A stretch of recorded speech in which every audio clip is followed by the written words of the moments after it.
ਸਤਿ ਸ਼੍ਰੀ ਅਕਾਲ ਜੀ, ਤੁਸੀਂ ਦੇਖ ਰਹੇ ਹੋ ਟੀਵੀ ਐਨਆਰਆਈ ਤੇ ਮੈਂ ਹਾਂ ਤੁਹਾਡੇ ਨਾਲ ਮੁਕਤਾ ਵਾਲੀਆ। ਦੇਸ਼ ਦੁਨੀਆ ਦੇ ਨਾਲ ਜੁੜੀਆਂ ਕੁਝ ਖਾਸ ਖਬਰਾਂ ਪੇਸ਼ ਕਰਦੇ ਹਾਂ। ਭਾਰਤੀ ਅਮਰੀਕੀਆਂ ਸਮੇਤ ਵੱਡੀ ਗਿਣਤੀ ਦੇ ਵਿੱਚ ਡਾਕੂਮੈਂਟਡ ਡ੍ਰੀਮਰਜ਼ ਮਤਲਬ ਦਸਤਾਵੇਜ਼ੀ ਡ੍ਰੀਮਰਜ਼ ਹੁਣ ਆਪਣੇ ਭਵਿੱਖ ਬਾਰੇ ਅਨਿਸ਼ਚਿਤਤਾ ਨੂੰ ਖਤਮ ਕਰਨਾ ਚਾਹੁੰਦੇ ਨੇ। ਦਸਤਾਵੇਜ਼ੀ ਡ੍ਰੀਮਰਜ਼ ਲੰਬੇ ਸਮੇਂ ਦੇ ਉਹ ਵੀਜ਼ਾ ਧਾਰਕ ਹਨ ਜੋ ਆਪਣੇ ਮਾਪਿਆਂ ਦੇ ਨਾਲ ਅਮਰੀਕਾ ਆਏ, ਕਾਨੂੰਨੀ ਤੌਰ ਤੇ ਉੱਥੇ ਰਹਿ ਕੇ ਵੱਡੇ ਹੋਏ, ਪਰ 21 ਸਾਲ ਦੇ ਹੋਣ ਤੇ ਦੇਸ਼ ਨਿਕਾਲੇ ਦਾ ਉਹਨਾਂ ਨੂੰ ਸਾਹਮਣਾ ਕਰਨਾ ਪੈ ਸਕਦਾ ਹੈ। ਇਹਨਾਂ ਦਸਤਾਵੇਜ਼ੀ ਡ੍ਰੀਮਰਜ਼ ਦੇ ਵਿੱਚ ਜ਼ਿਆਦਾਤਰ ਭਾਰਤੀ ਮੂਲ ਦੇ ਬੱਚੇ ਹਨ। ਦੱਸ ਦਈਏ ਕਿ ਇਹ ਲੋਕ ਅਮਰੀਕੀ ਸੰਸਦ ਤੋਂ ਚਿਲਡਰਨ ਐਕਟ ਨੂੰ ਜਲਦੀ ਪਾਸ ਕਰਨ ਦੀ ਮੰਗ ਕਰ ਰਹੇ ਹਨ। ਦੱਸ ਦਈਏ ਕਿ ਚਿਲਡਰਨ ਐਕਟ 2021 ਤੋਂ ਅਮਰੀਕੀ ਸੰਸਦ 'ਚ ਪੈਂਡਿੰਗ ਪਿਆ ਹੈ। ਜੇਕਰ ਇਹ ਕਾਨੂੰਨ ਪਾਸ ਹੋ ਜਾਂਦਾ ਹੈ ਤਾਂ ਮੌਜੂਦਾ ਨਿਯਮ ਤਹਿਤ ਇਹਨਾਂ 2,50,000 ਨੌਜਵਾਨਾਂ ਨੂੰ ਅਮਰੀਕਾ ਨਹੀਂ ਛੱਡਣਾ ਪਵੇਗਾ ਤੇ ਉਹ ਅਮਰੀਕਾ ਦੇ ਵਿੱਚ ਰਹਿ ਕੇ ਨਾਗਰਿਕਤਾ ਦੇ ਲਈ ਅਪਲਾਈ ਕਰ ਸਕਣਗੇ। ਦਸਤਾਵੇਜ਼ੀ ਡ੍ਰੀਮਰਜ਼ ਦੇ ਇੱਕ ਸਮੂਹ ਨੇ ਯੂਐਸ ਕੈਪੀਟਲ ਦੇ ਕਈ ਸੰਸਦ ਮੈਂਬਰਾਂ ਤੱਕ ਪਹੁੰਚ ਕੀਤੀ ਹੈ। ਉਹਨਾਂ ਨੂੰ ਹਾਲ ਹੀ ਵਿੱਚ ਪੇਸ਼ ਕੀਤੇ ਗਏ ਅਮਰੀਕਾਜ਼ ਚਿਲਡਰਨ ਐਕਟ ਦਾ ਸਮਰਥਨ ਕਰਨ ਦੀ ਅਪੀਲ ਕੀਤੀ ਗਈ ਹੈ। ਉਹ ਸੰਸਦ ਮੈਂਬਰਾਂ ਤੋਂ ਅਜਿਹੇ ਜ਼ਰੂਰੀ ਕਾਨੂੰਨ ਬਦਲਾਅ ਦੀ ਮੰਗ ਕਰ ਰਹੇ ਹਨ ਜਿਸ ਦੇ ਨਾਲ ਉਹਨਾਂ ਦੀ ਨਾਗਰਿਕਤਾ ਦਾ ਰਾਹ ਸਾਫ਼ ਹੋ ਸਕੇ।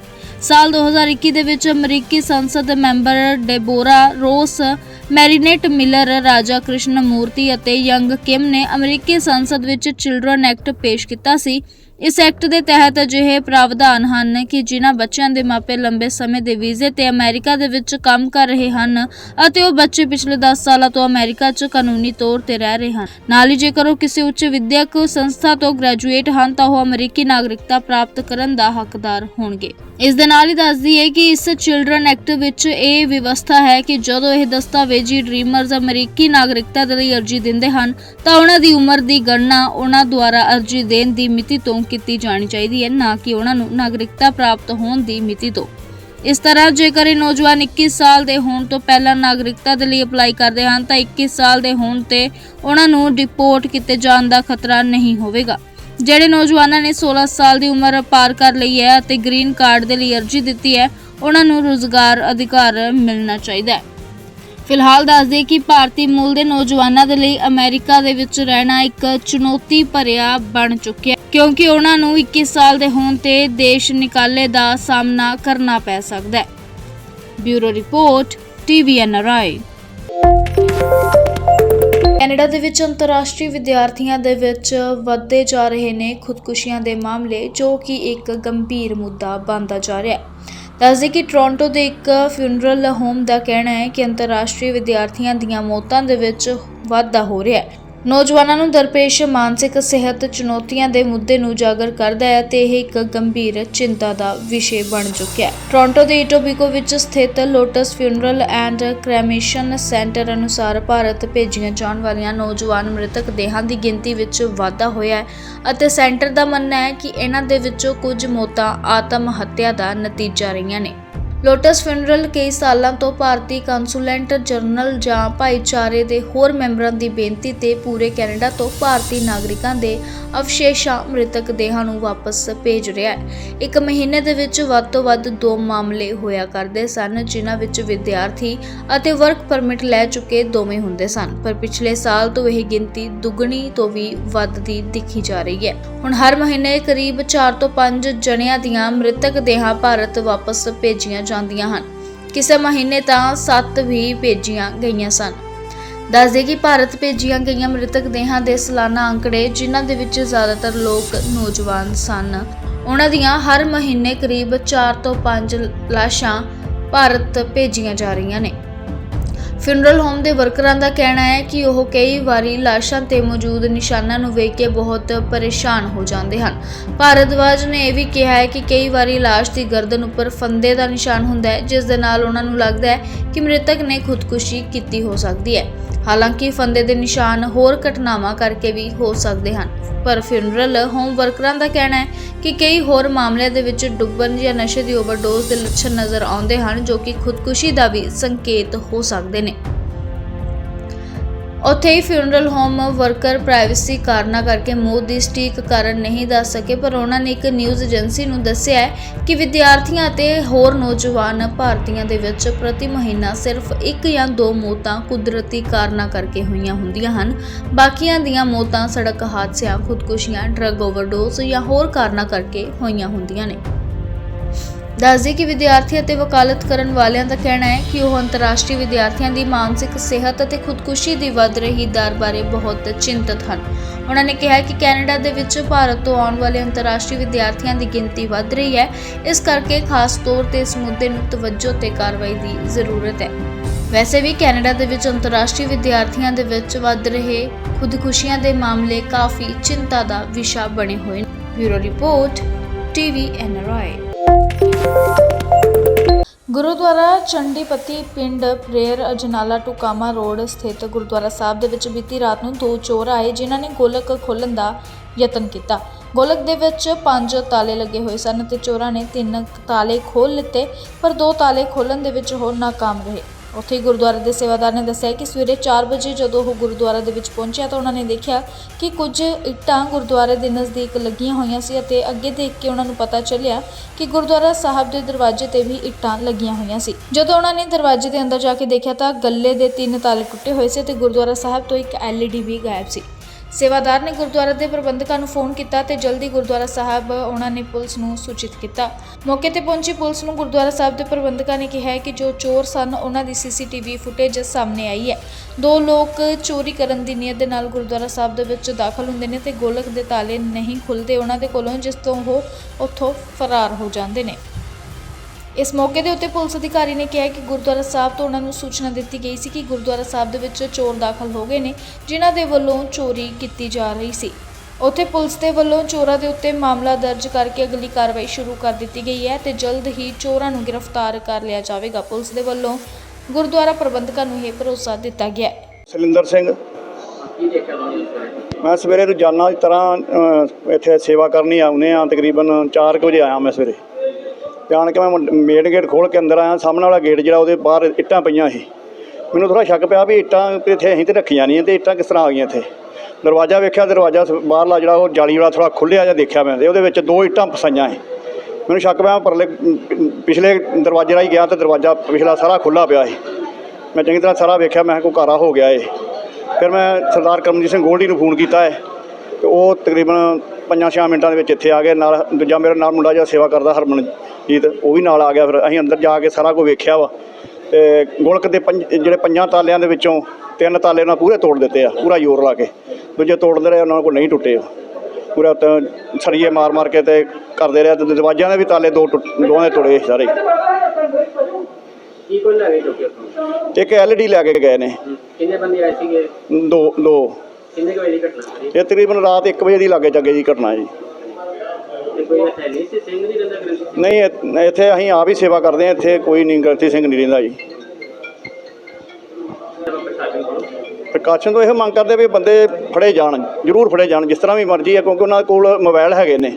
ਮੋਬਾਈਲ ਤੋਂ ਉਹਨਾਂ ਦੀ ਜਿਹੜੀ ਲੋਕੇਸ਼ਨ ਹੋ ਸਕਦੀ, ਜਿਹੜੀ ਲੋਕੇਸ਼ਨ ਉਹਨਾਂ ਦੀ ਉਹ ਟਰੇਸ ਹੋ ਸਕਦੀ ਹੈ ਅਤੇ ਉਹ ਫੜੇ ਜਾ ਸਕਦੇ ਹੈ। ਪ੍ਰਕਾਸ਼ਨ ਦੇ ਉਹ ਜਲਦੀ ਤੋਂ ਜਲਦੀ ਫੜੇ ਜਾਣ, ਇਹ ਸਾਡੀ ਮੰਗ ਹੈ ਸਾਰੀ ਸਾਡੇ ਪਿੰਡ ਦੀ। ਇਹ ਅੱਜ ਰਾਤ ਮੈਨੂੰ ਸਵੇਰੇ ਨਾ ਫੋਨ ਕੀਤਾ, ਜਿਹੜੇ ਸੇਵਾਦਾਰ ਹੁੰਦੇ ਇੱਥੇ ਸੇਵਾ ਕਰਨ, 4:30 ਵਜੇ ਜਦੋਂ ਆਏ, ਕਿਤੇ 4:15 ਵਜੇ, ਅਤੇ ਉਦੋਂ ਕਹਿੰਦੇ ਵੀ ਬੂਹਾ ਭੱਜਾ ਅਤੇ ਗੁਰਦੁਆਰੇ ਅਤੇ ਅਸੀਂ ਆਏ ਹਾਂ। ਅਤੇ ਆਉਂਦਿਆਂ ਨੂੰ ਸਾਡਿਆਂ ਨੂੰ ਇੱਕ ਗੋਲਕ ਦੇ 3 ਚਿੰਦਰੇ ਭੰਨੇ ਆ, 2 ਦਰਵਾਜ਼ੇ ਭੰਨੇ ਹਨ ਅਤੇ ਜਿਹੜਾ ਮੇਨ ਦਰਵਾਜ਼ਾ ਜਿਹਨੂੰ ਅਸੀਂ ਲੋਹੇ ਦਾ ਗੇਟ ਲਾਇਆ ਸੀ ਉਹ ਵੀ ਬਚਿਆ ਪਿਆ, ਉਹਨੂੰ ਉੱਧਰ ਨਹੀਂ ਆਏ। ਉਹਨਾਂ ਲੱਕੜ ਦੇ ਦਰਵਾਜ਼ੇ ਤੋੜੇ ਨੇ। ਉਹਨਾਂ ਥਾਣੀ ਲੰਘ ਕੇ ਅੰਦਰ ਅਤੇ ਅੰਦਰੋਂ ਮੁੜ ਕੇ ਜਿਹੜੇ ਅੰਦਰ ਜਿੰਦਰੇ ਵੱਜੇ ਸੀ ਉਹ ਵੀ ਭੰਨੇ ਆ 2 ਦੇ, ਅਤੇ ਉਹ LCD ਲੈ ਕੇ ਅਤੇ ਚਲੇ ਗਏ ਨੇ। 3 ਜਿੰਦਰੇ ਨਾਲ ਗੋਲਕ ਦੇ ਭੰਨੇ, ਬਾਕੀ ਉਹਨਾਂ ਕੋਲ ਭੱਜੇ ਨਹੀਂ। ਕਿਉਂ ਹੋ ਰਹੀ ਨੇ ਇਹ ਸਾਰਾ ਨਸ਼ੇ ਦਾ ਤੁਹਾਨੂੰ ਪਤਾ ਹੀ ਆ। ਨਸ਼ਾ ਪੂਰਾ ਕਰ ਲਈ ਅਗਲਾ, ਭਾਵੇਂ 500 ਰੁਪਏ ਬੋਲੇ, ਉਹਨੂੰ ਜੋ ਮਰਜ਼ੀ ਕਰਨਾ ਪਵੇ। ਜਿਹੜਾ ਆਪਣਾ ਮਾਂ ਪਿਓ ਮਾਰ ਸਕਦਾ, ਆਪਣੇ ਭੈਣ ਭਰਾ ਮਾਰ ਸਕਦਾ ਨਸ਼ੇ ਦੀ ਖਾਤਰ, ਤੇ ਉਹਦੇ ਵਾਸਤੇ ਗੁਰਦੁਆਰਾ ਭੰਨਣਾ ਜਾਂ ਹੈ ਕੋਈ ਗੱਲ ਨਹੀਂ।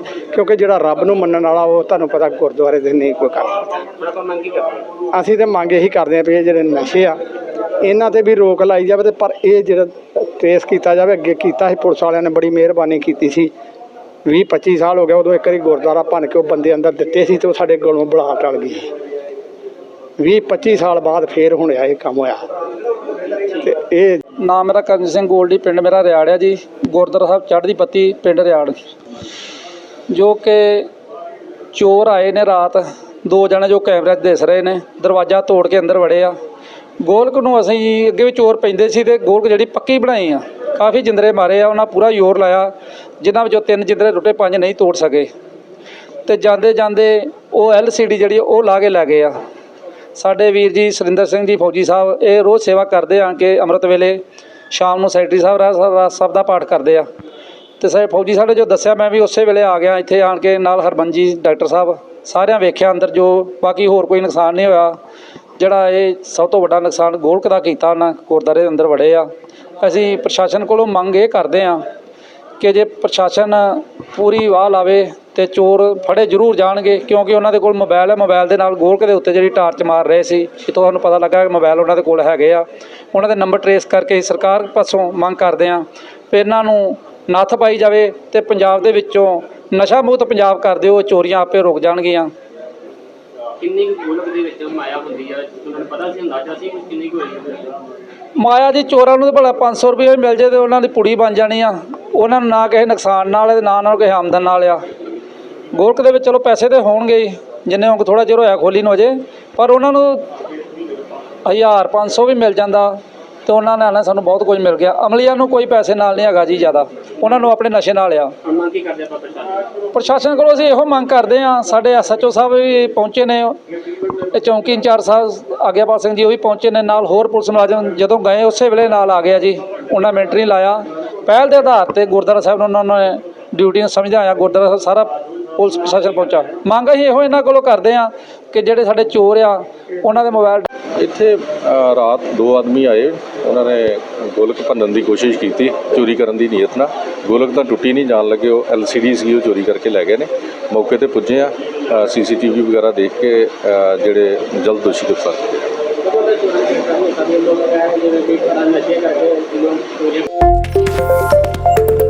ਦੇਖੋ ਚਲੋ ਇਹ ਤਾਂ ਮੁੱਖ ਮੰਤਰੀ ਸਾਹਿਬ ਦਾ ਆਪਣਾ ਨਿੱਜੀ ਫੈਸਲਾ ਹੈ, ਪਰ ਮੈਨੂੰ ਲੱਗਦਾ ਹੈ ਕਿ ਅੱਜ ਨਹੀਂ ਜਾਣਗੇ ਤਾਂ ਕੱਲ੍ਹ ਜਾਣਾ ਪਏਗਾ, ਕੱਲ੍ਹ ਨਹੀਂ ਜਾਣਗੇ ਤਾਂ ਪਰਸੋਂ ਜਾਣਾ ਪਏਗਾ।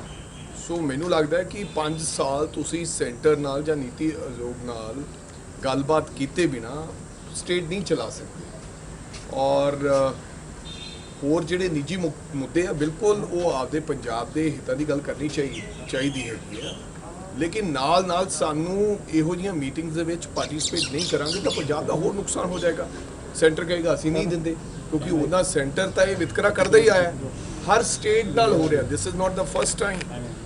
ਓਪੋਜੀਸ਼ਨ ਜਿਹੜੀ ਉੱਥੇ ਸਰਕਾਰ ਹੈਗੀ ਆ, ਜੋ BJP ਦੀ, ਜਿੱਥੇ ਹੁਣ ਕੇਂਦਰ 'ਚ ਸਾਡੀਆਂ ਸਰਕਾਰਾਂ ਹੈ, ਜਿੱਥੇ ਰਾਜਸਥਾਨ 'ਚ ਕਾਂਗਰਸ ਪਾਰਟੀ ਦੀ ਸਰਕਾਰ ਹੈ, ਛੱਤੀਸਗੜ੍ਹ 'ਚ ਹੈ, ਹਿਮਾਚਲ 'ਚ ਹੈ, ਉਹ ਸਾਨੂੰ ਕਿਹੜਾ ਗੱਫੇ ਦੇ ਰਹੇ? ਜਿਹੜੀ ਮਗਰਲੀ ਸਾਡੀ 5 ਸਾਲ ਦੀ ਸਰਕਾਰ ਸੀਗੀ, ਉਹਦੇ 'ਚ ਵੀ ਸਾਡਾ RDF ਵਗੈਰਾ ਤੇ ਸਾਡੇ ਪੈਸੇ GST ਅਮਾਊਂਟ ਤੇ ਇੱਧਰ ਉੱਧਰ ਉਹ ਸਾਰਾ RDF ਦਾ ਪੈਸਾ ਰੋਕ ਲਿਆ ਜਾਂਦਾ ਸੀਗਾ। ਹੁਣ ਵੀ ਇਹੀ ਵਿਤਕਰਾ ਹੋ ਰਿਹਾ, ਪਰ ਅਸੀਂ ਇਹ ਗੱਲ ਕਹਿ ਕੇ ਨੀਤੀ ਆਯੋਗ ਦੀ ਮੀਟਿੰਗ 'ਚ ਨਹੀਂ ਜਾਵਾਂਗੇ ਤਾਂ ਫਿਰ ਕਿੰਨਾ ਚਿਰ ਨਹੀਂ ਜਾਵਾਂਗੇ। ਸੋ ਠੀਕ ਹੈ, ਉਹਨਾਂ ਦੀ ਮਰਜ਼ੀ ਹੈ, ਲੇਕਿਨ ਇਹਦੇ ਨਾਲ ਕੋਈ ਬਹੁਤਾ ਵਧੀਆ ਫੈਸਲਾ ਨਹੀਂ ਹੈ। ਇਹਦੇ ਨਾਲ ਪੰਜਾਬ ਦਾ ਨੁਕਸਾਨ ਹੋਏਗਾ। ਉਲਟਾ ਉੱਥੇ ਜਾ ਕੇ ਆਪਦੀ ਗੱਲ ਰੱਖਣੀ ਚਾਹੀਦੀ ਹੈ ਸਟਰੋਂਗਲੀ ਤਰੀਕੇ ਦੇ ਨਾਲ ਕਿ ਇਹ ਠੀਕ ਹੈ, ਵੀ ਆਰ ਪਾਰਟਿਸਿਪੇਟਿੰਗ, ਕਿਉਂਕਿ ਨੀਤੀ ਆਯੋਗ ਕਿਸੇ ਵਿਅਕਤੀ ਵਿਸ਼ੇਸ਼ਤਾ ਨਹੀਂ ਹੈ। ਡੈਮੋਕ੍ਰੇਸੀ ਦੇ ਵਿੱਚ CM ਦੇ ਆਪਦੇ ਅਧਿਕਾਰ ਨੇ, ਸਟੇਟ ਦੇ ਆਪਦੇ ਅਧਿਕਾਰ ਨੇ, ਤੇ ਅਗਰ ਸਟੇਟ ਦੇ ਅਧਿਕਾਰਾਂ ਦੀ ਜਾ ਕੇ ਉੱਥੇ ਮੀਟਿੰਗ ਦੇ ਵਿੱਚ ਸਭ ਦੇ ਸਾਹਮਣੇ ਉਲਟਾ ਰੌਲਾ ਪਾਵਾਂਗੇ ਤਾਂ ਉਹ ਜ਼ਿਆਦਾ ਬਿਹਤਰ ਹੋਊਗਾ। ਇੱਕ ਚੀਫ ਮਿਨਿਸਟਰ ਭਗਵੰਤ ਮਾਨ ਹੋਰਾਂ ਨੂੰ Z+ ਸਿਕਿਉਰਿਟੀ ਜਿਹੜੀ ਆ ਅਕ੍ਰੋਸ ਇੰਡੀਆ ਦੇ ਦਿੱਤੀ ਗਈ ਹੈ, ਸਿਕਿਉਰਿਟੀ ਜੋ ਹੈ ਉਸ ਨੂੰ ਕਿੱਦਾਂ ਦੇਖਦੇ ਹੋ ਤੁਸੀਂ? ਦੇਖੋ ਜੀ, ਕਿਸੇ ਨੂੰ ਸਿਕਿਉਰਿਟੀ ਮਿਲਣੀ ਜਾਂ ਨਹੀਂ ਮਿਲਣੀ, ਕਿਸ ਆਧਾਰ ਤੇ ਦੇਣੀ ਹੈ ਜਾਂ ਨਹੀਂ ਦੇਣੀ, ਆਈ ਡੋਂਟ ਮਾਈਂਡ ਕਿ ਚੀਫ ਮਿਨਿਸਟਰ ਨੂੰ ਕੋਈ ਸਿਕਿਉਰਿਟੀ ਦਿੱਤੀ ਹੈ ਜਾਂ ਨਹੀਂ ਦਿੱਤੀ, ਸੈਂਟਰ ਨੇ ਦਿੱਤੀ ਹੈ। ਮੈਂ ਉਹੀ ਤਾਂ ਫਿਰ ਕਹਿੰਦਾ, ਫਿਰ ਇੱਥੇ ਗੱਲ ਹੈ, ਜੇ ਸਿਕਿਉਰਿਟੀ ਅਸੀਂ ਸੈਂਟਰ ਵਾਲਿਆਂ ਨੇ ਸਿਕਿਉਰਿਟੀ ਦਿੱਤੀ, ਜੇ ਸਿਕਿਉਰਿਟੀ ਆਪਾਂ ਵੀ ਲੈਂਦੇ ਹਾਂ ਤਾਂ ਫਿਰ ਨੀਤੀ ਆਯੋਗ 'ਚ ਵੀ ਚਲੇ ਜਾਓ। ਸਿਕਿਉਰਿਟੀ ਹੋ ਸਕਦਾ ਉਹਨਾਂ ਨੂੰ ਸਿਕਿਉਰਿਟੀ ਥ੍ਰੈਟ ਵੀ ਹੋਵੇ। ਇੱਕ ਅਰਵਿੰਦ ਕੇਜਰੀਵਾਲ ਉਹਨਾਂ ਨੇ ਮਿਲਣੇ ਦਾ ਟਾਈਮ ਜਿਸ ਜੀ ਥੋੜਾ ਪਿੱਛੇ ਮੱਲਿਕਾਰਜੁਨ ਖੜਗੇ ਤੇ ਰਾਹੁਲ ਗਾਂਧੀ ਤੋਂ ਕਿ ਉਹ ਜਿਹੜਾ ਆਰਡੀਨੈਂਸ ਸੈਂਟਰਲ ਗਵਰਨਮੈਂਟ ਲੈ ਕੇ ਆਈ ਹੈ ਉਸ ਦੇ ਖਿਲਾਫ ਉਹ ਕਹਿ ਰਹੇ ਕਿ ਅਨਕਨਸਟੀਟਿਊਸ਼ਨਲ ਹੈ ਤੇ ਕਾਂਗਰਸ ਦੀ ਸਪੋਰਟ ਜੋ ਹੈ ਉਹ। ਦੇਖੋ ਜੀ, ਮਲਿਕਾਰਜੁਨ ਖਰਗੇ ਸਾਹਿਬ ਨੂੰ ਔਰ ਰਾਹੁਲ ਗਾਂਧੀ ਨੂੰ ਕਿਸੇ ਵੇਲੇ ਵੀ ਕੋਈ ਵਿਅਕਤੀ ਵੀ ਮਿਲ ਸਕਦਾ ਹੈ ਐਂਡ ਜੇ ਉਹਨਾਂ ਨੇ ਮੰਗਿਆ ਹੈ ਤਾਂ ਸਾਨੂੰ ਇਸ ਗੱਲ ਦਾ ਕੋਈ ਇਤਰਾਜ਼ ਨਹੀਂ ਹੈ। ਲੇਕਿਨ ਜਿੱਥੋਂ ਤੱਕ ਆਰਡੀਨੈਂਸ ਦੀ ਸਪੋਰਟ ਕਰਨ ਦੀ ਗੱਲ ਹੈ ਉੱਥੋਂ ਸਾਡੇ ਜਿਹੜੇ ਲੀਡਰ ਸਾਹਿਬਾਨਾਂ ਨੇ ਸਾਥੋਂ ਜਿਹੜੀਆਂ ਰਿਪੋਰਟਸ ਲੈਣੀਆਂ ਸਨ ਉਹ ਜਾਂ ਗੱਲਬਾਤ ਕਰਨੀ ਸੀ ਅਸੀਂ ਉਹਨਾਂ ਨੂੰ ਦੱਸ ਦਿੱਤੀ ਹੈ। ਜੋ ਉਹਨਾਂ ਨੇ ਪੁੱਛਿਆ ਅਸੀਂ ਉਹਨਾਂ ਨੂੰ ਦੱਸ ਦਿੱਤਾ ਗਿਆ। ਬਾਕੀ ਫੈਸਲਾ ਉਹਨਾਂ ਨੇ ਲੈਣਾ ਔਰ ਮੈਨੂੰ ਪੂਰਨ ਵਿਸ਼ਵਾਸ ਹੈ ਕਿ ਉਹ ਕਾਂਗਰਸ ਪੰਜਾਬ ਦੇ ਸਾਡੇ ਲੋਕਾਂ ਦੇ ਸਭ ਵਿਅਕਤੀਆਂ ਦੇ ਸੁਣਵਾਈ ਕਰਕੇ ਜੋ ਵੀ ਫੈਸਲਾ ਲੈਣਗੇ ਸਾਨੂੰ ਮਨਜ਼ੂਰ ਹੋਏਗਾ। ਸਟੇਟ ਯੂਨਿਟ ਤੋਂ ਫੀਡਬੈਕ ਮੰਗਿਆ ਗਿਆ ਮੈਂ ਕਹਿੰਦਾ ਆਲਰੇਡੀ ਮੰਗਿਆ ਵੀ ਗਿਆ ਹੈ, ਆਲਰੇਡੀ ਦੇ ਵੀ ਦਿੱਤਾ ਗਿਆ ਹੈ ਔਰ ਮੈਨੂੰ ਲੱਗਦਾ ਹੈ ਕੋਈ ਵੀ ਨਿਰਣੇ ਲੈਣ ਤੋਂ ਪਹਿਲਾਂ ਫਿਰ ਵੀ ਸਟੇਟ ਯੂਨਿਟਸ ਨਾਲੋਂ ਗੱਲ ਕਰੇ। ਬਾਕੀ ਫੈਸਲਾ ਜੋ ਵੀ ਸਾਡੇ ਪ੍ਰਧਾਨ ਸਾਹਿਬ ਤੇ ਰਾਹੁਲ गांधी जी करें जो मंजूर है। सर पार्लियामेंट के लिए मना कर दिया गया है कि हम लोग उसके जो उद्घाटन है कांग्रेस का भी स्टैंड क्लियर है और बाकी पार्टी भी उनमें इसमें साथ में है, तो आप किस तरीके से सुप्रीम कोर्ट ने भी खारिज कर दिया याचिका। देखो सुप्रीम कोर्ट ने को लगा होगा कि ये मेरा काम नहीं है इनॉग्रेशन करनी या नहीं करनी, उन्होंने खारिज कर दी नहीं कर दी। बहुत बार हम लोग अपनी बात देखे सुप्रीम कोर्ट में जाते हैं, कोर्ट में जाते हैं, कभी उसमें सुनवाई होती है कभी उसमें सुनवाई नहीं होती, कभी लेटर ऑन होती है, लेकिन जो गरिमा थी राष्ट्रपति पद की अहुदे दी ਉਹਨੂੰ ਜਿਹੜਾ ਤੋੜਿਆ ਗਿਆ ਹੈ। ਸੋ ਇਸ ਲਈ 19 ਪਾਰਟੀਆਂ ਨੇ ਔਰ ਮੈਨੂੰ ਲੱਗਦਾ ਕਿ 19 ਪਾਰਟੀਆਂ ਦੇਸ਼ ਦੀਆਂ ਇਸ ਗੱਲ ਦਾ ਵਿਰੋਧ ਕਰ ਰਹੀਆਂ ਕਿ ਅਸੀਂ ਪਾਰਲੀਮੈਂਟ ਦੇ ਉਸ ਉਦਘਾਟਨੀ ਸਮਾਗਮ ਦੇ ਵਿੱਚ ਹਿੱਸਾ ਨਹੀਂ ਲੈਣਗੇ। ਤੇ ਕੀ ਫਰਕ ਪੈਂਦਾ, ਅਸੀਂ ਇਹ ਤਾਂ ਆਖਿਆ ਨਹੀਂਗਾ ਕਿ ਉਹ ਖਰਗੇ ਸਾਹਿਬ ਤੋਂ ਉਦਘਾਟਨ ਕਰਾ ਲਓ ਜਾਂ ਸ਼ਰਦ ਪਵਾਰ ਜੀ ਤੋਂ ਉਦਘਾਟਨ ਕਰਾ ਲਓ। ਅਸੀਂ ਇਹ ਆਖਿਆ ਕਿ ਪਾਰਲੀਮੈਂਟ ਦਾ ਜਿਹੜਾ ਹੈੱਡ ਹੈਗਾ ਉਹ ਦੇਸ਼ ਦਾ ਰਾਸ਼ਟਰਪਤੀ ਹੈਗਾ ਤੇ ਉੱਥੇ ਦੇਸ਼ ਦੇ ਰਾਸ਼ਟਰਪਤੀ ਨੂੰ ਕੋਈ ਨਿਯੋਤਾ ਵੀ ਨਹੀਂ ਦਿੱਤਾ ਗਿਆ। ਚੰਗਾ ਹੁੰਦਾ ਜੇ ਦੇਸ਼ ਦੇ ਰਾਸ਼ਟਰਪਤੀ ਤੋਂ ਸਾਡੀ ਦੇਸ਼ ਦੀ ਪਾਰਲੀਮੈਂਟ ਦਾ ਉਦਘਾਟਨ ਹੁੰਦਾ। ਅਸੀਂ ਹੁਣ ਹਰ ਪਰਮਿਸ਼ਨ ਇੱਥੇ ਗਵਰਨਰ ਤੋਂ ਲੈਂਦੇ ਹਾਂ, ਉੱਥੇ ਪ੍ਰੈਜ਼ੀਡੈਂਟ ਤੋਂ ਲੈਂਦੇ ਹਾਂ। ਸੋ ਫਿਰ ਪ੍ਰੈਜ਼ੀਡੈਂਟ ਕਾਰੇ ਵਾਸਤੇ ਇੱਕ ਤਰਫ ਤੁਸੀਂ ਕਹਿੰਦੇ ਹੋ ਕਿ ਅਸੀਂ ਇੱਕ ਸ਼ਡਿਊਲ ਜਿਹੜਾ ਟਰਾਈਬ ਬੰਦਿਆਂ ਨੂੰ ਅਸੀਂ ਐਡੀ ਵੱਡੇ ਅਹੁਦੇ ਤੇ ਬਿਠਾਉਣ ਦਾ ਕੰਮ ਕੀਤਾ ਹੈ। ਅੱਜ ਪੂਰੀ ਦੁਨੀਆ ਦੇ ਲੋਕ ਦੇਖ ਰਹੇ ਹੋਣਗੇ ਕਿ president is good for nothing, ਕਿ ਪ੍ਰੈਜ਼ੀਡੈਂਟ ਦੀ ਕੋਈ ਗੱਲ ਹੀ ਨਹੀਂ ਹੈ। ਸੋ ਇਹ ਬਹੁਤ ਵੱਡੀ ਗੱਲ ਹੈ। ਜ਼ਰੂਰੀ ਨਹੀਂ ਹੈ ਕਿ ਤੁਸੀਂ ਦੇਸ਼ ਦੇ ਪ੍ਰਧਾਨ ਮੰਤਰੀ ਹੋ, ਤੁਸੀਂ ਸਰਕਾਰ ਚਲਾਉਣੇ ਹੋ ਤੇ ਪ੍ਰੈਜ਼ੀਡੈਂਟ ਦਾ ਕੋਈ ਰੋਲ ਹੀ ਖਤਮ ਹੋ ਗਿਆ। ਸੋ ਇਸ ਕਰਕੇ ਸੰਵਿਧਾਨ ਦੇ ਮੱਦੇਨਜ਼ਰ ਰੱਖਦੇ ਹੋਏ ਬਾਬਾ ਸਾਹਿਬ ਅੰਬੇਦਕਰ ਦੇ ਉਸ ਕਨਸਟੀਟਿਊਸ਼ਨ ਨੂੰ ਸਲਾਮ ਕਰਦੇ ਹੋਏ 19 ਪਾਰਟੀਆਂ ਨੇ ਫੈਸਲਾ ਲਿਆ ਜਿਹਦੇ ਵਿੱਚ ਕਾਂਗਰਸ ਪਾਰਟੀ ਵੀ ਇੱਕ ਹੈ ਔਰ ਚੰਗੀ ਗੱਲ ਹੈ, ਇਹ ਚੰਗਾ ਫੈਸਲਾ ਹੈ। ਔਰ ਮੈਂ ਦੂਸਰਿਆਂ ਨੂੰ ਵੀ ਕਹਿਣਾ ਚਾਹਾਂਗਾ ਕਿ ਸਭ ਲੋਕ ਮਿਲ ਕੇ ਇਸ ਗੱਲ ਦਾ ਸਾਨੂੰ ਵਿਰੋਧ ਕਰਨਾ ਚਾਹੀਦਾ। ਮੋਗਾ ਜ਼ਿਲ੍ਹਾ ਦੇ ਪਿੰਡ ਜਨੇਰ ਦੇ ਸਰਕਾਰੀ ਸਕੂਲ ਦੇ ਬਾਹਰ ਅੱਜ ਉਸ ਵੇਲੇ ਮਾਹੌਲ ਤਣਾਅਪੂਰਨ ਬਣ ਗਿਆ ਜਦੋਂ ਸਕੂਲ ਤੋਂ 3 ਅਧਿਆਪਕਾਂ ਦੀ ਬਦਲੀ ਕਰਨ ਤੋਂ ਬਾਅਦ ਬੱਚਿਆਂ ਦੇ ਮਾਤਾ-ਪਿਤਾ ਤੇ ਪਿੰਡ ਵਾਸੀ ਸਕੂਲ ਦੇ ਬਾਹਰ ਇਕੱਠੇ ਹੋ ਗਏ ਅਤੇ ਸਕੂਲ ਨੂੰ ਤਾਲਾ ਲਗਾ ਦਿੱਤਾ ਗਿਆ। ਬੱਚਿਆਂ ਦੇ ਮਾਤਾ-ਪਿਤਾ ਦਾ ਕਹਿਣਾ ਹੈ ਕਿ ਜਿਨ੍ਹਾਂ ਅਧਿਆਪਕਾਂ ਦੀ ਬਦਲੀ ਕੀਤੀ ਗਈ ਹੈ ਉਹ ਅਧਿਆਪਕ ਬੱਚਿਆਂ ਨੂੰ ਚੰਗੀ ਸਿੱਖਿਆ ਦਿੰਦੇ ਨੇ ਅਤੇ ਬੱਚੇ ਉਹਨਾਂ ਦੇ ਨਾਲ ਖੁਸ਼ੀ-ਖੁਸ਼ੀ ਪੜ੍ਹਾਈ ਵੀ ਕਰਦੇ ਨੇ। ਉੱਥੇ ਬੱਚਿਆਂ ਦੇ ਪਰਿਜਨਾਂ ਦੇ ਵੱਲੋਂ ਸਿੱਖਿਆ ਵਿਭਾਗ ਦੇ ਖਿਲਾਫ ਜੰਮ ਕੇ ਨਾਅਰੇਬਾਜ਼ੀ ਵੀ ਕੀਤੀ ਗਈ ਹੈ।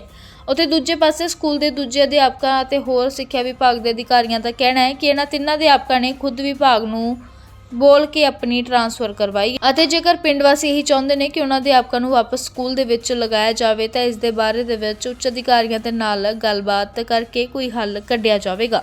ਸਕੂਲ ਦੇ ਵਿੱਚ ਅਧਿਆਪਕਾਂ ਦੀ ਧੜੇਬੰਦੀ ਦੇ ਬਾਰੇ ਵਿੱਚ ਅਧਿਕਾਰੀਆਂ ਨੇ ਕਿਹਾ ਕਿ ਇਸ ਦੀ ਜਾਂਚ ਕੀਤੀ ਜਾਵੇਗੀ।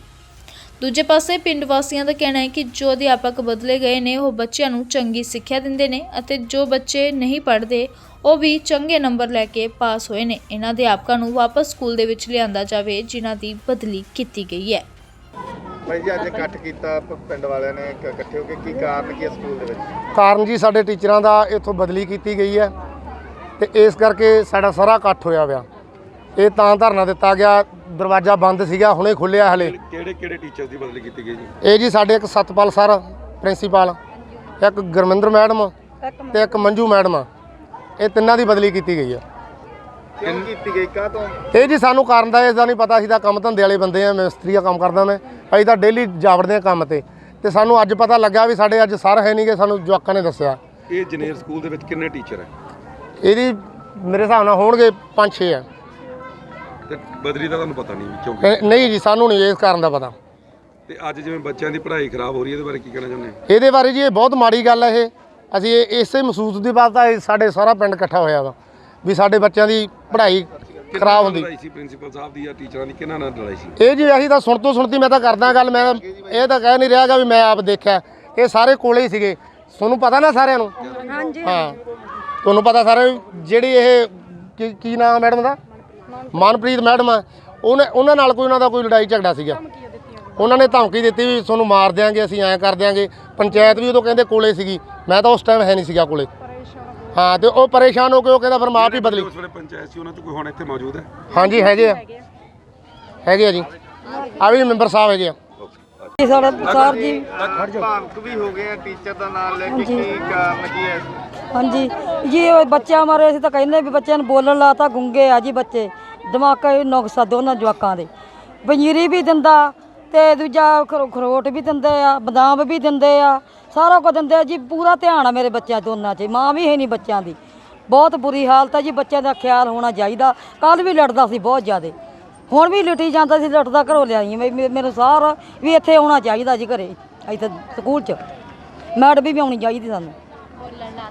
ਬੋਲਣ ਲਾਤਾ ਜੀ ਉਹਨਾਂ ਨੇ, ਪਰ ਉਹਨਾਂ ਨਹੀਂ, ਉਹਨਾਂ ਦਿਮਾਗੀ ਫਿਰ ਵੀ ਅਜੇ ਨੁਕਸ ਆ ਇਹਨਾਂ ਦੇ ਵਿਚਾਰੇ ਦੇ। ਪਰ ਮਾਵਾਂ ਤੋਂ ਬਗੈਰ ਕਾਹਦਾ ਹੁੰਦਾ ਰੋਲਣਾ? ਉਹਨਾਂ ਨੇ ਤਾਂ ਰੋਣ ਦਿੱਤਾ ਹੀ ਨਹੀਂ, ਉਹਨਾਂ ਨੇ ਯਾਦ ਨਹੀਂ ਹੋਣ ਦਿੱਤੀ ਗੱਲ ਉਹਨਾਂ ਨੇ। ਕੋਈ ਸਹੂਲਤਾਂ ਸਾਰੀ ਸੀ ਜੀ, ਉਹਨਾਂ ਨੂੰ ਸਾਰਾ ਕੁਝ ਮਿਲਦਾ ਜੀ ਇਹਨਾਂ ਨੂੰ। ਟੀਚਰ ਨੂੰ ਕਿਉਂ ਗਿਆ ਫਿਰ? ਟੀਚਰ ਕਾਰਨ ਕੀ ਹੈ ਜੀ? ਕੋਈ ਲੜਾਈ ਝਗੜਾ ਕਰਦੇ ਟੀਚਰ? ਲੜਾਈ ਝਗੜਾ ਜੀ ਇੱਥੇ ਮੈਡਮ ਹੈਗੀ ਉਹੀ ਕਰਦੇ ਸੀਗੇ ਜੀ। ਉਹ ਕਹਿੰਦੇ ਤੁਹਾਨੂੰ ਮਾਰ ਦਾਂਗੇ, ਤੁਹਾਨੂੰ ਐਂ ਕਰ ਦਾਂਗੇ, ਧਮਕੀਆਂ ਦਿੰਦੇ ਸੀਗੇ। ਹਾਂ, ਖੱਤ ਪੈ ਗਈ। ਉਹ ਬੰਦਾ ਚੰਗਾ ਸੀਗਾ ਤੇ ਚੰਗੇ ਨੂੰ ਕੱਢਤਾ। ਪੜ੍ਹਾਈ ਲਿਖਾਈ 'ਚ ਵਧੀਆ ਸੀਗਾ ਜੀ। ਸਰ, ਅੱਜ ਬੱਚਿਆਂ ਦੇ ਮਾਪਿਆਂ ਵੱਲੋਂ ਰੋਸ ਪ੍ਰਦਰਸ਼ਨ ਵੀ ਕੀਤਾ ਗਿਆ, ਸਕੂਲ ਦੇ ਗੇਟ ਨੂੰ ਵੀ ਬੰਦ ਕਰ ਦਿੱਤਾ ਗਿਆ ਸੀ। ਕਿਹਾ ਗਿਆ ਕਿ ਬੱਚੇ ਨਹੀਂ ਭੇਜਣੇ ਜਿਨ੍ਹਾਂ ਚਿਰ ਸਾਡੇ ਟੀਚਰ ਵਾਪਸ ਨਹੀਂ। ਤੇ ਕੀ ਮਾਮਲਾ ਸਾਰਾ ਜੀ? ਉਹ ਇਸ ਤਰ੍ਹਾਂ ਹੈਗਾ ਵੀ ਗੌਰਮੈਂਟ ਦੇ ਜਿਹੜੀਆਂ ਆਨਲਾਈਨ ਪਾਲਿਸੀ ਦੇ ਅਕੋਰਡਿੰਗਲੀ ਟਰਾਂਸਫਰ ਹੁੰਦੀਆਂ, ਟੀਚਰਸ ਨੇ ਆਪਣੀ ਆਈਡੀ ਦੇ ਵਿੱਚ ਵਿਲਿੰਗਲੀ ਟਰਾਂਸਫਰ ਅਪਲਾਈ ਕੀਤਾ ਸੀ। ਉਹ 3 ਟੀਚਰ ਦੀ ਟਰਾਂਸਫਰ ਹੋ ਗਈ। ਉਹ ਟਰਾਂਸਫਰ ਇੱਕ ਦੀ ਟਰਾਂਸਫਰ ਹੋ ਕੇ ਇੱਥੇ ਵੀ ਇੱਕ ਨਵਾਂ ਟੀਚਰ ਆਇਆ, 3 ਟੀਚਰ ਇੱਥੋਂ ਟਰਾਂਸਫਰ ਹੋਇਆ। ਉਹਦੇ ਰਿਗਾਰਡਿੰਗ ਸੀ ਵੀ ਉਹ ਜਿਹੜੇ ਸਾਡੇ ਟੀਚਰ ਆ ਉਹ ਵਾਪਸ ਲਿਆਂਦੇ ਜਾਣ, ਕਿਉਂਕਿ ਉਹ ਬਹੁਤ ਮਿਹਨਤੀ ਅਧਿਆਪਕ ਨੇ। ਇਹਦੇ ਰਿਗਾਰਡਿੰਗ ਇਹਨਾਂ ਨੇ ਲਾਇਆ ਸੀ ਅੱਜ ਗੇਟ ਤੇ। ਕਿਸ ਤਰ੍ਹਾਂ ਦੀ ਕਾਰਵਾਈ ਪਾਈ ਜਾ ਰਹੀ ਹੈ? ਹਾਂ, ਅੱਜ ਇਹਨਾਂ ਤੋਂ ਮੈਮੋਰੰਡਮ ਲੈ ਲਿਆ ਹੋਇਆ। ਉਹਦੇ ਅਨੁਸਾਰ ਜਿਹੜੀ ਰਿਕੁਐਸਟ ਲੈਟਰ ਉਹਨਾਂ ਦੀ ਉਹ ਉੱਪਰ ਡਿਪਾਰਟਮੈਂਟ ਨੂੰ ਭੇਜ ਦਿੱਤੀ ਜਾਊਗੀ। ਜਿਸ ਤਰ੍ਹਾਂ ਵੀ ਇੰਸਟਰਕਸ਼ਨ ਹੋਣਗੀਆਂ ਉਹਨੂੰ ਫੋਲੋ ਕੀਤਾ। ਵਾਸੀਆਂ ਨੇ 2 ਟੀਚਰਾਂ ਤੇ ਵੀ ਦੋਸ਼ ਲਾਏ ਨੇ ਵੀ ਜਿਹੜੇ ਲੜਾਈ ਝਗੜਾ ਕਰਦੇ ਸੀਗੇ, ਉਹਨਾਂ ਦੇ ਕਾਰਨ ਜਿਹੜੇ ਟੀਚਰ ਗਏ। ਉਹ ਇਨਕੁਆਇਰੀ ਦਾ ਮੈਟਰ ਹੈਗਾ, ਇਨਵੈਸਟੀਗੇਸ਼ਨ ਕਰਾ ਲਈ ਜਾਏ ਜੀ। ਜੇ ਕੋਈ ਦੋਸ਼ੀ ਪਾਇਆ ਗਿਆ ਤੇ ਉਹਦੇ ਅਨੁਸਾਰ ਬਣਦੀ ਕਾਰਵਾਈ ਉਹਦੇ ਵਿਰੁੱਧ ਕੀਤੀ ਜਾਏ। ਕੀ ਨਾਮ ਭੈਣੇ ਤੁਹਾਡਾ? ਕੁਲਵਿੰਦਰ ਕੌਰ ਜੀ। ਅੱਜ ਇਕੱਠੇ ਹੋਏ ਆ, ਕੀ ਕਾਰਨ ਕੀ ਹੈ ਜੀ? ਕਾਰਨ ਜੀ ਇਹੀ ਹੈਗੀ ਜੀ, ਸਾਡੇ ਸਕੂਲ ਦੇ ਟੀਚਰ ਜਿਹੜੇ ਬਦਲੀ ਕੀਤੇ ਗਏ ਨੇ ਉਹਨਾਂ ਨੂੰ ਅਸੀਂ ਮੰਗਾਉਣਾ ਚਾਹੁੰਦੇ ਹਾਂ। ਕਿਉਂ ਬਦਲੀ ਕੀਤੀ ਗਈ ਹੈ ਜੀ? ਬਦਲੀ ਜੀ, ਸਕੂਲ ਦੇ ਵਿੱਚ ਕੋਈ ਲੜਾਈ ਹੋਈ ਸੀਗੀ ਜੀ। ਸਾਸੀ ਤਾਂ ਕੰਮ ਤੇ ਜਾਂਦੇ ਸੀ, ਸਾਡੇ ਬੱਚੇ ਦੱਸਦੇ ਪਏ ਸੀ। ਤੇ ਕਿਹਦੀ ਲੜਾਈ ਹੋਈ ਸੀ ਜੀ? ਮੈਡਮ ਦੀ ਹੋਈ ਸੀ ਜੀ। ਕਿਹੜੀ ਮੈਡਮ? ਉਹ ਇਲਜ਼ਾਮ ਲਾਉਂਦੀ ਸੀਗੀ ਪ੍ਰਿੰਸੀਪਲ ਤੇ ਜੀ। ਤੁਸੀਂ ਮੇਰੇ ਨਾਲ ਵੀ। ਕੀ ਨਾਮ ਹੈ ਜੀ ਮੈਡਮ ਦਾ? ਮੈਡਮ ਦਾ ਨਾਮ ਮਨਪ੍ਰੀਤ ਮੈਡਮ ਜੀ। ਤੇ ਕੀ ਕਹਿਣਾ ਚਾਹੁੰਦੇ ਤੁਸੀਂ ਇਸ ਬਾਰੇ? ਅਸੀਂ ਜੀ ਇਹੀ ਕਹਿਣਾ ਚਾਹੁੰਦੇ ਹਾਂ, ਸਾਡੇ ਪ੍ਰਿੰਸੀਪਲ ਤੋਂ ਇਦਾਂ ਦੇ ਹੈ ਨਹੀਂ ਸੀ ਜੀ, ਤੇ ਉਹਨਾਂ ਤੇ ਇਲਜ਼ਾਮ ਲਾਇਆ ਜਾਂਦਾ ਵਾ ਜੀ। ਉਹਨਾਂ ਨੇ ਇਹ ਇਲਜ਼ਾਮ ਦੇ ਮਾਰੇ ਉਹਨਾਂ ਨੂੰ ਧਮਕੀਆਂ ਦਿੱਤੀਆਂ ਕਰਕੇ ਜੀ ਉਹ ਬਦਲੀ ਕਰਵਾਈ ਉਹਨਾਂ ਨੇ ਜੀ। ਅਸੀਂ ਉਹਨਾਂ ਨੂੰ ਮੰਗਾਉਣਾ ਚਾਹੁੰਦੇ ਹਾਂ। ਕਿੰਨੇ ਬੱਚੇ ਪੜ੍ਹਦੇ ਸਕੂਲ ਦੇ ਵਿੱਚ, ਪਤਾ ਕੁਛ? 350 ਬੱਚਾ ਪੜ੍ਹਦਾ ਜੀ। ਤੇ ਸਾਰੇ ਬੱਚੇ ਅੱਜ ਜਿਵੇਂ ਸਕੂਲ ਦੇ ਵਿੱਚ ਪੜ੍ਹਾਈ ਨਹੀਂ ਹੋ ਰਹੀ, ਬੱਚਿਆਂ ਦਾ ਜਿਹੜਾ ਸਮਾਂ ਖਰਾਬ ਹੋ ਰਿਹਾ, ਹਾਂਜੀ, ਤੇ ਇਹਦੇ ਵਾਸਤੇ ਤੁਸੀਂ ਕੀ ਕਹਿਣਾ ਚਾਹੁੰਦੇ ਆ? ਇਹੀ ਕਹਿਣਾ ਚਾਹੁੰਦੇ ਹਾਂ ਜੀ, ਸਾਡੇ ਬੱਚਿਆਂ ਦਾ ਭਵਿੱਖ ਖਰਾਬ ਹੁੰਦਾ ਵਾ। ਸਾਨੂੰ ਉਹ ਵਧੀਆ ਟੀਚਰ ਸੀਗੇ, ਵਧੀਆ ਪੜ੍ਹਾਉਣ ਵਾਲੇ ਟੀਚਰ ਸੀਗੇ। ਅਸੀਂ ਇਸ ਕਰਕੇ ਧਰਨਾ ਲਾਇਆ ਸਕੂਲ ਮੂਹਰੇ। ਜਦੋਂ ਸਕੂਲ 'ਚ ਟੀਚਰ ਹੀ ਪੂਰੇ ਹੈ ਨਹੀਂਗੇ, ਫਿਰ ਅਸੀਂ ਬੱਚਿਆਂ ਨੂੰ ਭੇਜ ਕੇ ਵੀ ਕੀ ਕਰਨਾ ਵਾ। ਸਾਨੂੰ ਉਹੀ ਟੀਚਰ ਚਾਹੀਦੇ ਨੇ ਜਿਹੜੇ ਪੜ੍ਹਾਉਂਦੇ ਸੀਗੇ ਵਧੀਆ। ਟੀਚਰ ਨਹੀਂ ਆਉਂਦੇ ਫਿਰ ਅਸੀਂ ਸਕੂਲ ਨਹੀਂ ਖੋਲਾਂਗੇ ਜੀ। ਫਿਰ ਅਸੀਂ ਸਕੂਲ ਮੂਹਰੇ ਧਰਨਾ ਹੀ ਲਾਈ ਰੱਖਾਂਗੇ। ਹੁਣ ਸਾਨੂੰ 2 ਦਿਨ ਦਿੱਤੇ ਆ ਜੀ, 2 ਦਿਨਾਂ ਵਿੱਚ ਜੇ ਸਾਡੀ ਮੰਗ ਪੂਰੀ ਹੋ ਗਈ ਤਾਂ ਠੀਕ ਆ ਜੀ, ਨਹੀਂ ਫਿਰ ਅਸੀਂ ਫੇਰ ਕਿੰਨੇ 2 ਦਿਨ ਦਿੱਤੇ ਆ ਜੀ ਤੁਹਾਨੂੰ? ਸਾਨੂੰ ਜੀ ਸਕੂਲ ਦੇ ਡੀਓ ਨੇ 2 ਦਿਨ ਦਿੱਤੇ ਆ ਜੀ। ਇਹ ਸਨ ਅੱਜ ਦੀਆਂ ਕੁਝ ਖਾਸ ਖਬਰਾਂ। ਇਸੇ ਤਰ੍ਹਾਂ ਦੇ ਨਾਲ ਦੇਸ਼ ਦੁਨੀਆ ਦੇ ਨਾਲ ਜੁੜੀ ਤਾਜ਼ਾ ਤਾਰੀਨ ਅਪਡੇਟਸ ਦੇ ਲਈ ਦੇਖਦੇ ਰਹੋ TV NRI।